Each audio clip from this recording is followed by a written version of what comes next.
The blizzard came down off the northern moors an hour before midnight, and my patrol almost missed them entirely. It was Gregor who saw it, a smear of orange light in the white dark, a lantern someone had left propped against a stone, already guttering. He pulled his horse up and I came around behind him, and there they were, two small children sitting in the lee of an old boundary marker, pressed together like a pair of birds in a storm, a lantern between their feet and their arms around each other, with a steadiness that stopped my breath. They were not crying. That was the first thing. They looked up at the sound of the horses, and they did not scatter or scream. They simply looked, with the patient, measuring gravity of children who have decided that being afraid would not help. I dismounted before anyone else moved. I walked to them slowly, the snow driving sideways against my back, and I crouched down so that my eyes were level with theirs. A boy and a girl. Identical faces, the same dark brows, the same brown eyes, the same calm that sat oddly and beautifully on faces that small. 5 years old, I thought. Perhaps 6. The girl had her arm around her brother's shoulders and the boy had both hands wrapped around the lantern handle, as though he had been charged with keeping it alive and intended to see the task through. "Are you the Alpha King?" the girl asked. I had been called that for 11 years. I had never heard it said in quite that tone. Not fearful, not hopeful, simply clarifying. She was checking a fact. "I am," I said. She nodded, as though that settled something. "We are lost," she said. "Our mother went back for the cart and told us to wait by the stone. That was a long time ago."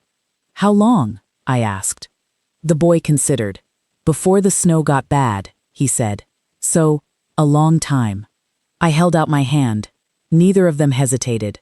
The girl took it first, then reached back for her brother, and I lifted them both and carried them to Gregor's horse. I handed the boy up, then the girl, and the boy immediately held the lantern out to me with great seriousness, as though transferring custody of something important. I took it. I don't know why I did not simply extinguish it.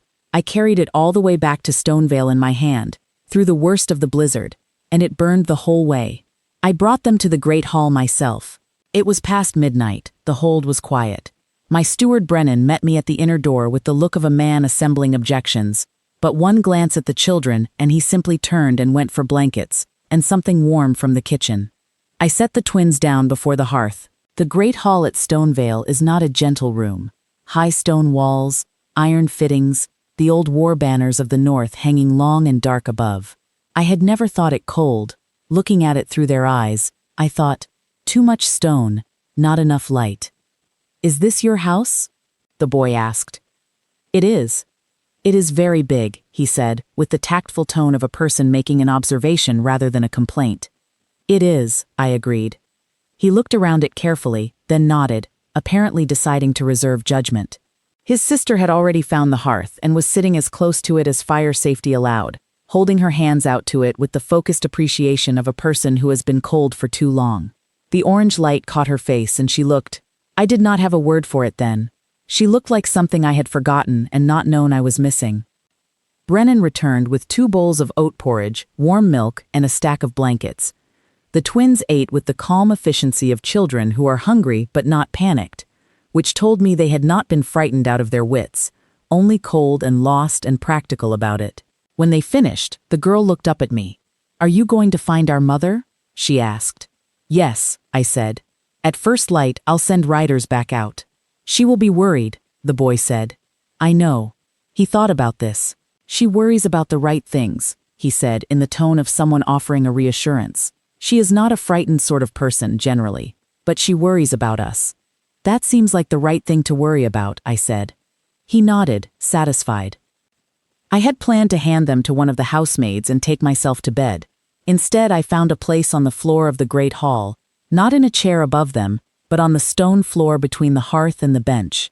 And I sat there, and they came and settled against me without being asked. The girl tucked herself against my left side. The boy sat on my right with the lantern in his lap, its candle long burned out by now. He held it anyway. I did not sleep. I sat and watched the fire and listened to the storm and felt something I had no name for. My wolf, who had been quiet in me for years, was not restless in the way he sometimes got on campaign nights. He was still, completely still, the way he went only when he was certain of something. That stillness kept me awake far longer than the worry did. I should tell you about the mark. 5 years ago, 11 days after the autumn festival, I remember the date the way you remember the moment a wound is made. I woke in the gray hour before dawn, and my left wrist was burning. Not the burn of a fire or a brand, something deeper, something that started behind the bone and pushed outward through the skin until it showed a crescent shape, gold-white against my wrist, precise and old-looking, like something that had always been there and was only now becoming visible. My wolf knew what it was before I did. He woke me with it, a sharp, urgent pull behind my ribs, and when I saw the mark I sat for a long time in the dark trying to think of who in my hold or my pack could have earned it. A fated mate's mark does not require consent or proximity. It marks when the bond is ready, when both souls are old enough and close enough in the world for the moon to say, now. But I did not know her, I had not seen her. I searched my memories of the autumn festival and found nothing, no woman whose scent had stopped my breath, no face that had felt already known. I sent inquiries, I had the festival records combed, nothing. My counsel told me there must have been a clerical error, that the woman had traveled on before I could reach her. They told me to be patient, that she would surface. They told me these things for 5 years, and every morning for 5 years I woke with the mark burning and no one to claim.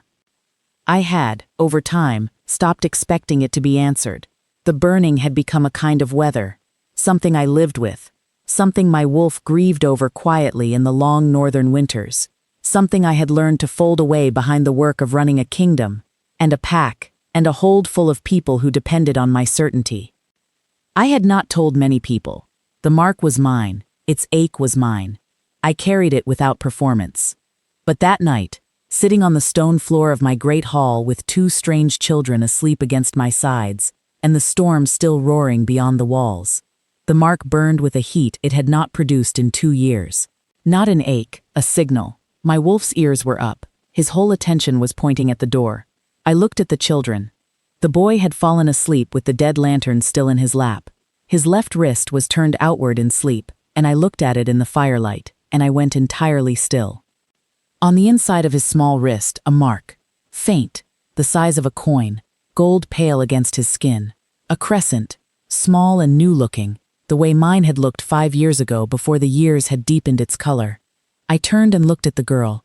She was asleep against my shoulder, her left arm curled against her chest. Without waking her, I gently moved my hand to see her wrist. The same mark. I sat for a long time looking at the fire. My wolf made no sound. He simply waited, the way he had waited for 5 years, but the quality of the waiting had changed entirely. It was not the waiting of a creature who does not know where to look. It was the waiting of a creature who knows the answer is almost here. She arrived at the gate a little after dawn. I had been awake all night. The twins had slept through till morning and woken full of questions about the hold, which Brennan had fielded with admirable patience while I stood at the window and watched the road. The storm had broken around the 4th hour, a clean break, the way northern storms sometimes go, here and then gone and the world washed white and new behind them. I had not sent riders out at first light. I don't know why. My wolf said wait, so I waited. She came on foot. I could see her from the upper window, a woman moving fast across the snowmoor in a dark cloak. No horse, no cart, alone. She moved with the forward-leaning urgency of a person who has been moving since long before dawn and is not going to stop. At the gate she spoke to my guard and I could see, even from that distance, the guard's posture change, softening, stepping aside. She had that quality, I would learn. People stepped aside for her, not because she demanded it, but because something in how she moved suggested she was going somewhere important, and it would be unkind to be in the way. I went down. I reached the great hall before she did, and I stood near the hearth, and the twins heard the door before I did. The boy was on his feet and moving before I could speak, and the girl was right behind him, and the door opened and she came through it. She stopped when she saw them. Her whole body changed, every taut line of the journey falling away at once, replaced by something so complete that it was painful to watch. She dropped to her knees on the stone floor, and they ran to her, and she caught them, and held them the way you hold something you came very close to losing. Neither twin made a sound either. They simply pressed into her, one at each side, and she had her arms around both of them, and her eyes closed, and her face turned into the boy's hair. My wolf went so still inside me that I thought for a moment I had imagined him. Then she looked up. She was looking for me, I think, to see the face of whoever had kept them safe. Her eyes found mine, and she started to speak, to say something. Thank you, or I am sorry, or something polite and necessary, and then she stopped. She looked at my wrist. I was not wearing gauntlets. I rarely do inside the hold.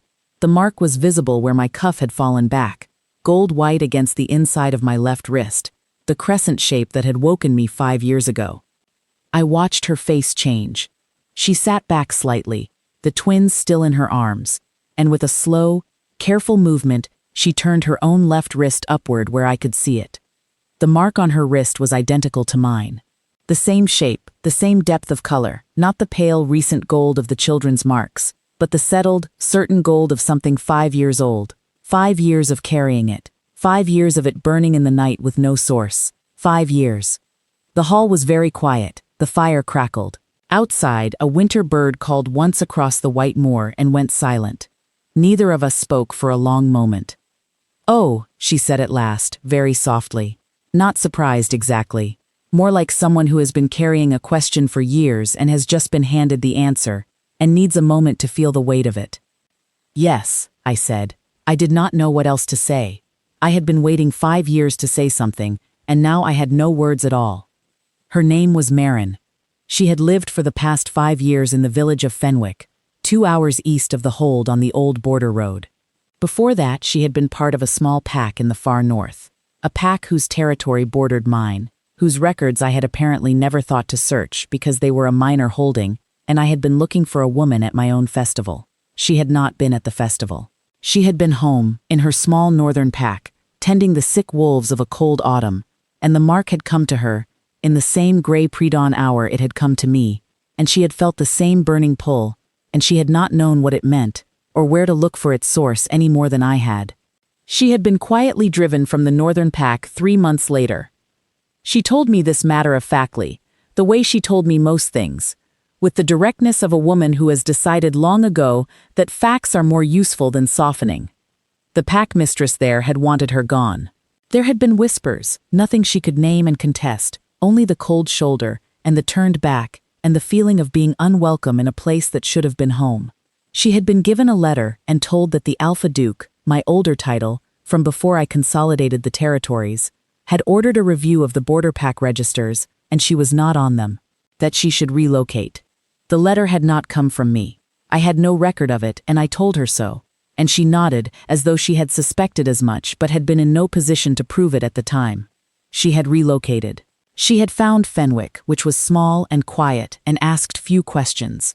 She had built a life there, a healer's practice, a garden, the twins, a small stone house with a good hearth. She had not asked the pack mistress's name or sought any accounting. She had simply gone on. I sat with this for a moment. The pack mistress of that northern holding had retired the previous spring and moved south. I had signed the paperwork myself without knowing any of it. The chain of events that had separated us was so small, so ordinary, so devoid of dramatic villainy. Just a jealous woman and a forged letter, and 5 years of a burning, sourceless mark. "I am sorry," I said. She looked at me steadily. "You didn't write the letter. I know, but it was sent in my name, and I did not find you. 5 years. She was quiet for a moment. Then she said, "I didn't look for you either. I didn't know your mark from mine. I had no way to know who was carrying the other half of it. I thought, after a while, that perhaps the bond had misfired somehow, that it happened to people sometimes." "It doesn't," I said. "I had that checked, fairly exhaustively." A corner of her mouth moved, not quite a smile, the suggestion of one. We were sitting across from each other at the long table in the antechamber off the great hall, smaller than the hall itself, more human in its dimensions, with a window that looked out over the snowmoor. The twins had been taken to the kitchen by Brennan, who had correctly identified that what they needed next was second breakfast and somewhere to ask questions without adults trying to have a serious conversation through them. Marin had her hands on the table, her left wrist turned upward. The mark was there, burning faintly gold in the winter light. I had not looked away from it since she had shown me. "They have it too," I said. "The twins." She nodded. "I know. It came to them 4 months ago, within a day of each other. I didn't know what it meant. I thought perhaps they had inherited it from me somehow, that it was dormant in them. She paused. I didn't tell them. I didn't know what to tell them. They didn't mention it, I said. They don't speak of things they don't understand, she said. They wait until they do. They are very patient that way. Another not quite smile. I don't know where they get it from. I thought about the boy on the floor of my great hall, holding a dead lantern all night, because he had been charged with keeping it alive and intended to see the task through. I might have a theory, I said. I should have been conducting the morning's business. I had a full day of council meetings and supply reviews and 3 territorial disputes waiting in the East Wing. None of it happened. I sent Brennan to make my apologies. Brennan, who had been with me since I was 17 and who expressed his opinions through the precise calibration of how he held the door when he left a room. And he held it in a way that told me he thought this was the correct choice. We talked through the morning. She was not a talker, Marin. Not in the way of someone performing conversation, but she answered everything I asked with the same clean directness, and she asked her own questions with the same quality, and talking to her felt less like a conversation and more like 2 people comparing careful maps of the same territory they had been trying to navigate separately in the dark. She had known about fated marks in theory, the way everyone in the wolf packs knows such things, as history, as the old stories. She had not expected to bear one. She had come from a family of minor, standing in a border holding, a healer's daughter, who had learned her trade from her mother, and had never expected anything to arrive in her life that the ordinary world could not explain. The mark had bewildered her. She had watched it for years and waited and concluded, somewhere in the 3rd year, that whatever it pointed to was beyond her reach. Why did you think that? I asked. She looked at me evenly. Because the mark points to its other half, she said. And I was living in Fenwick, which is a village with 43 people and 1 inn. There was no one in Fenwick who carried the other half. So either it was very far away, or it was something I was not meant to follow.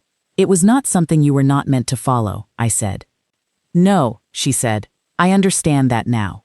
The twins came back at mid-morning, trailing Brennan with the slightly embarrassed air of adults who have been outmaneuvered by small children and are making their peace with it. The boy had found a carved wooden wolf somewhere in the kitchens, a toy probably, left by a cook's grandchild, and he carried it with him when he came to sit between us at the table, placing it on the wood with the gravity of a person displaying a significant discovery. It is a wolf, he told me, in case I had not identified the species. It is, I agreed. We have a wolf, the girl said. She was on her mother's other side, leaning against Marin's arm with the solid, comfortable weight of a child who has been found. At home. He is very old and he sleeps in the kitchen. His name is Button. That is a fine name for a wolf, I said. Mama named him, the boy said. He looked at me with great seriousness. She names things well.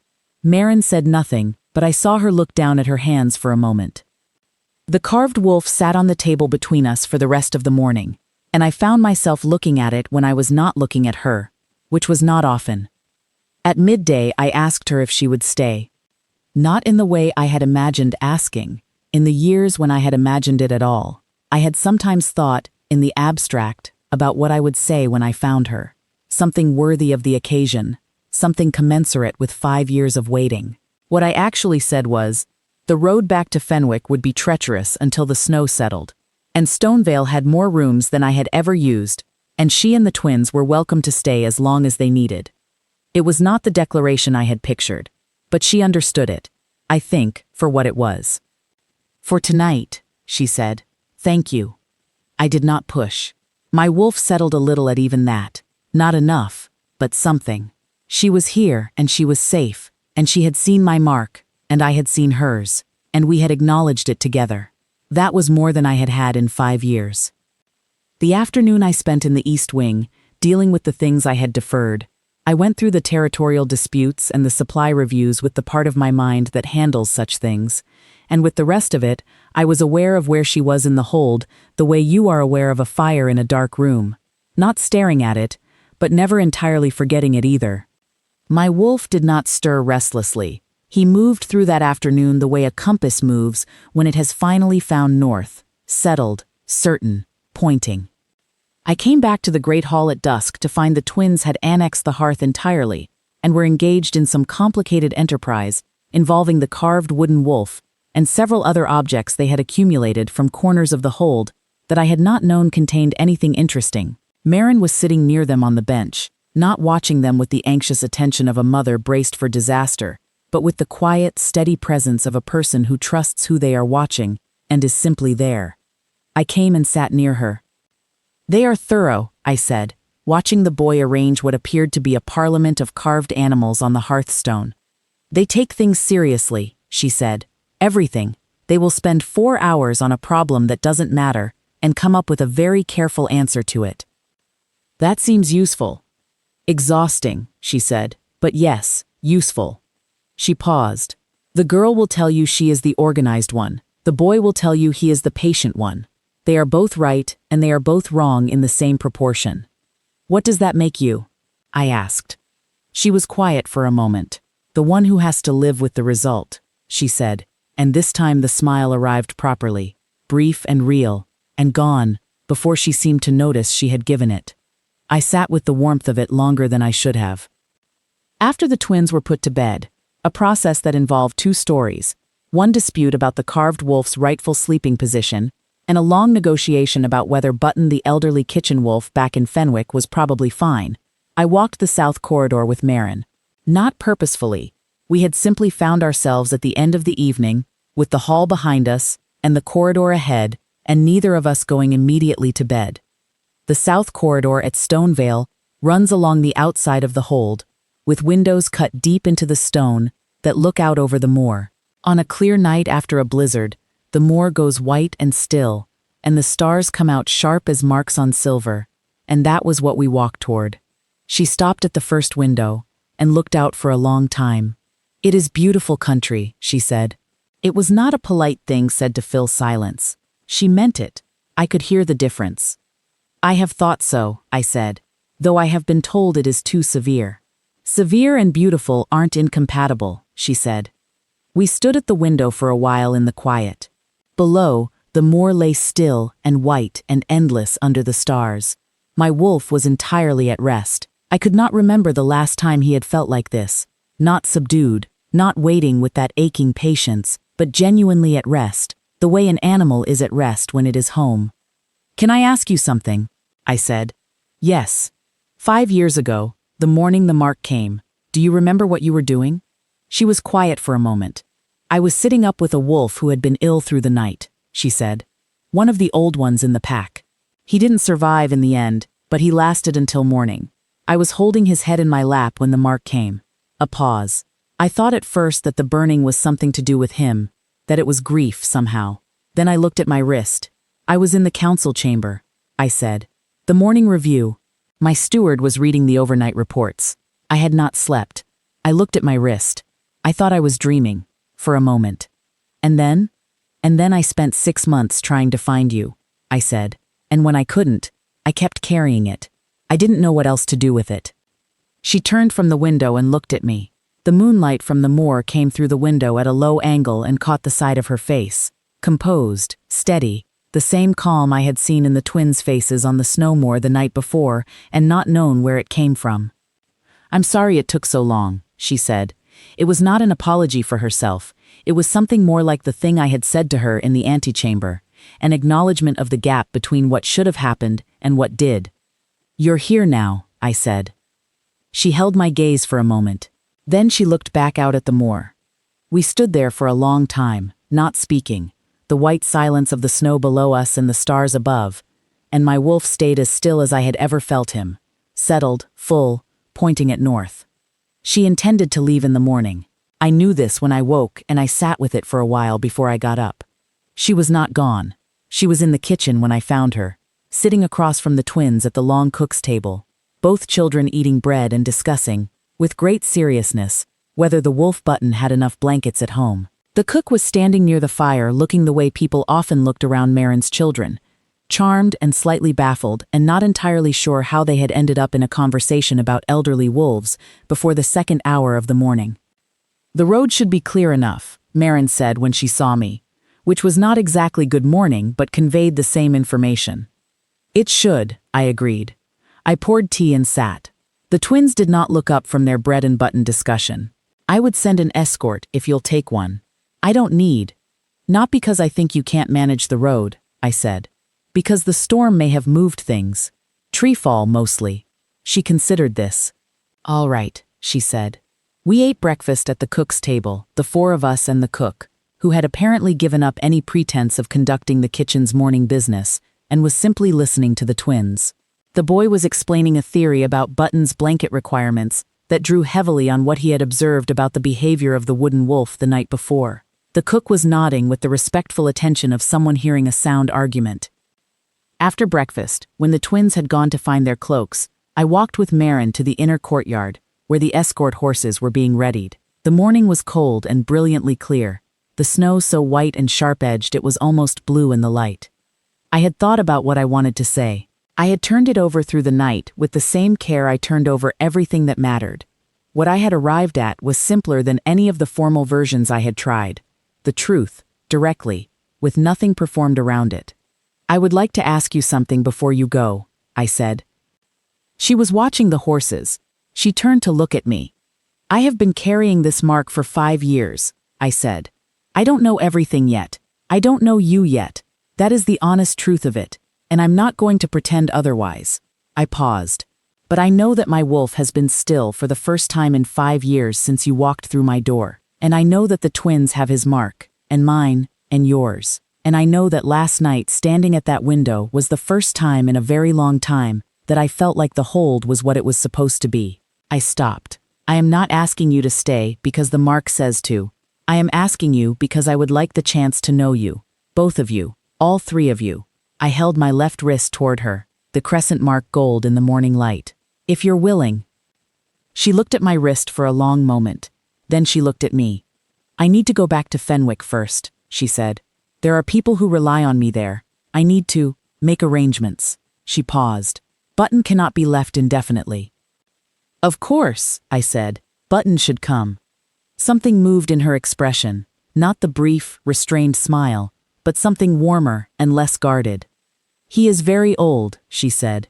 He sleeps 18 hours a day, and he takes up most of the kitchen floor.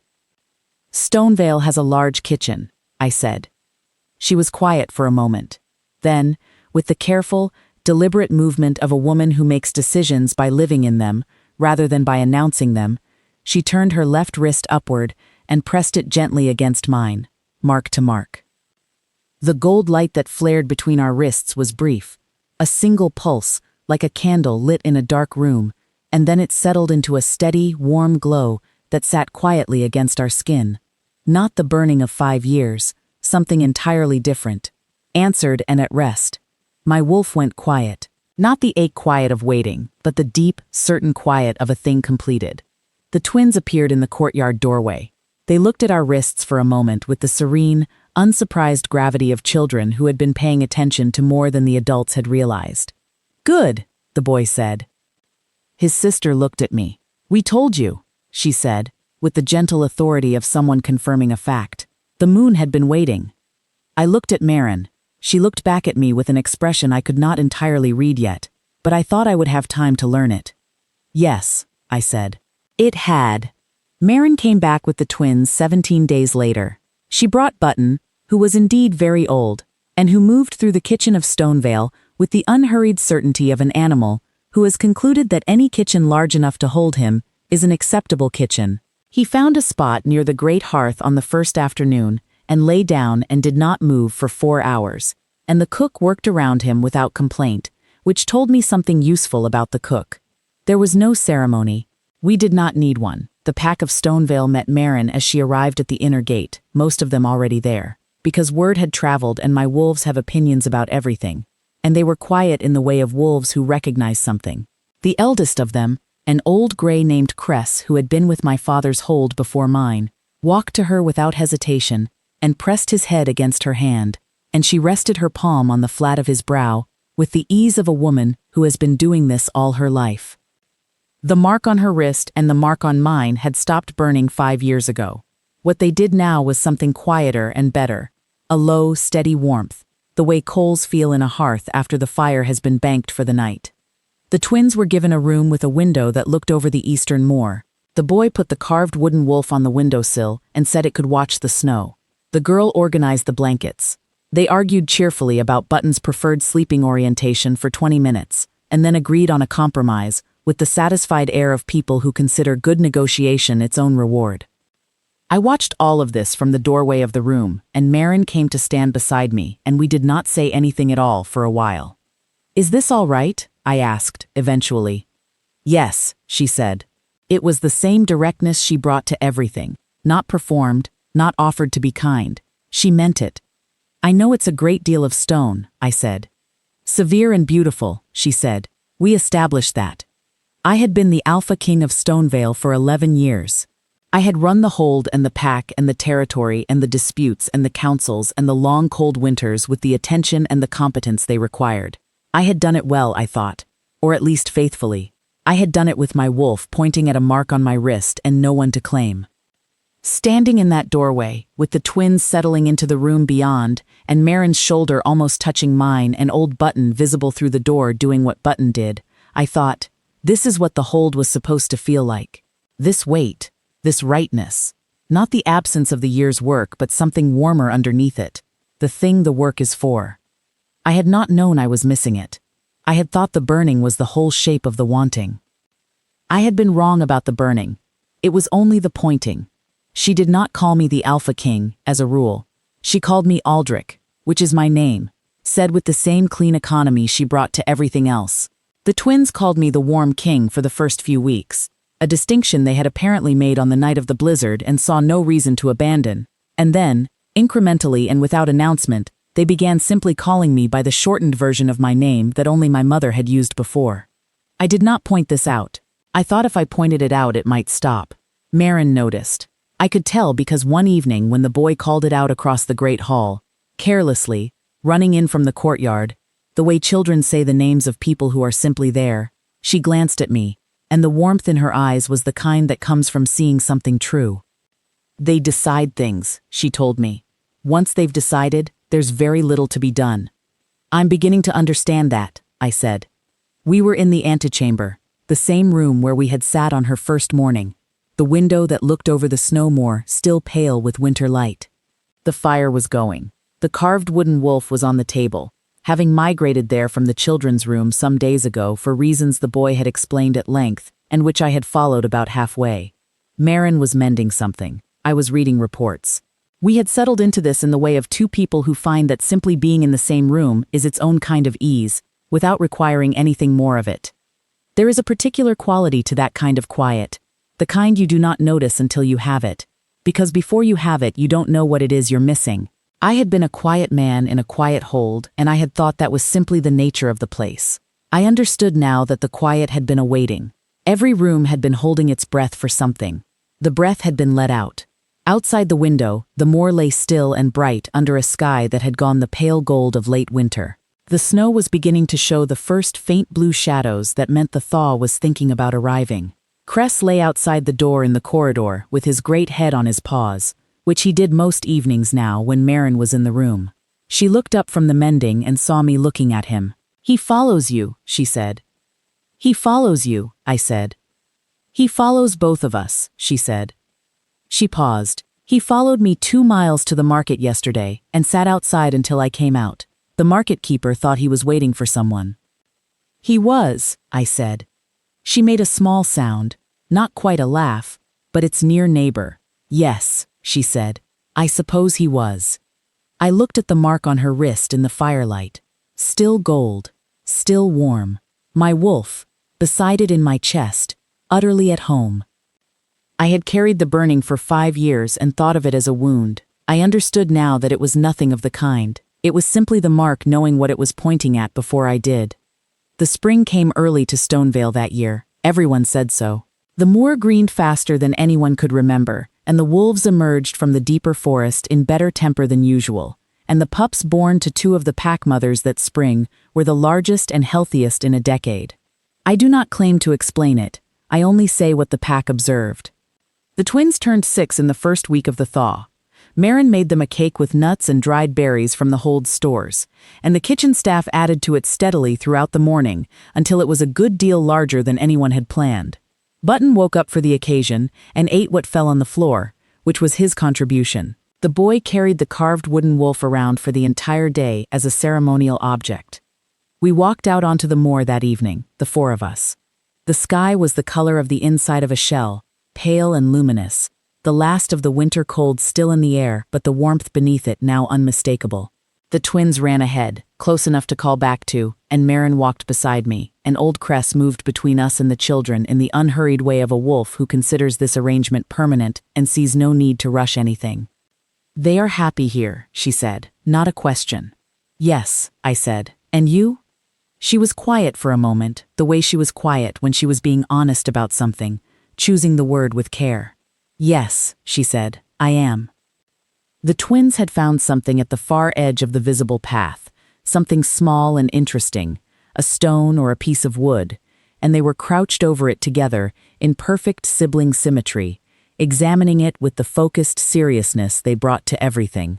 Cress had stopped a few paces back and was watching them with the patient attention of a wolf who understands that the young go where they go and his job is simply to be between them and anything else. I looked at the mark on Marin's wrist in the evening light. The same crescent shape, the same gold-pale color, settled and warm and no longer burning. Answered. My own wrist the same. 5 years of carrying it. 5 years of the pointing and the ache and the no-source burning in the gray hour before dawn. A forged letter. A jealous woman. A blizzard that pushed 2 small children to a boundary stone on the night road with a guttering lantern between their feet. The moon makes long plans. I had been told this as a child by my father, who had been told it by his, down through all the long lines of the wolf pack north. The moon makes long plans, and they are not always legible from inside them. You carry the mark, and you wait, and you do the work of the years, and one day you look up, and the pointing stops. Marin turned and looked at me, and I offered her my hand, and she took it. Down the path, the twins had concluded their examination of the stone, or the wood, or whatever it was, and were now moving back toward us with the decisive air of people who have finished a task. The boy still had the carved wolf. The girl had something small and flat in her hand, a stone, I thought. For the windowsill, she announced, when she was close enough, holding it out to show me. For beside the wolf, so it has a friend. That is good thinking, I said. She nodded, satisfied, and went to stand at her mother's side. The boy came and leaned against me with the comfortable weight of a child who has simply decided that this is a place he belongs, and I put my free hand on his shoulder, and he didn't look up. He was watching Cress, who was now lying down in the grass at the edge of the path with the air of a wolf who considers the evening's work concluded. The sky was going rose and amber above the moor. The spring thaw was in the air, green and cold and coming, and Stonevale was lit in the last of the winter light behind us. I do not know what I thought the mark meant in those 5 years. I know I thought of it as a lack, a thing I was owed and not receiving, a signal with no destination. I know my wolf grieved for it in the long winters, and I know I buried that grief under the work, because there was nothing else to do with it. But I think now, standing on the moor with Marin's hand in mine, and the twins beside us, and old Cress at our feet, with the spring light changing everything, and the mark on both our wrists quiet and warm and answered, I think the moon does not make mistakes. It makes plans in a scale that does not fit inside a year, or 5 years, or the grief of a thing not yet arrived. What I had thought was emptiness was the shape of a room being held clear. The room is full now. The twins are home. Button is in the kitchen. Cress has decided the south corridor is his on evenings when Marin is in the antechamber, and the cook has made peace with it, and Brennan holds the door in the way that means he thinks things have come out as they should. The mark does not burn in the gray hour before dawn anymore. In the gray hour before dawn, Marin is there, and the warmth is something entirely different. The warmth of a thing at rest, arrived, in the place it was always pointing toward. That is enough. That is everything. That is what the moon had been waiting for.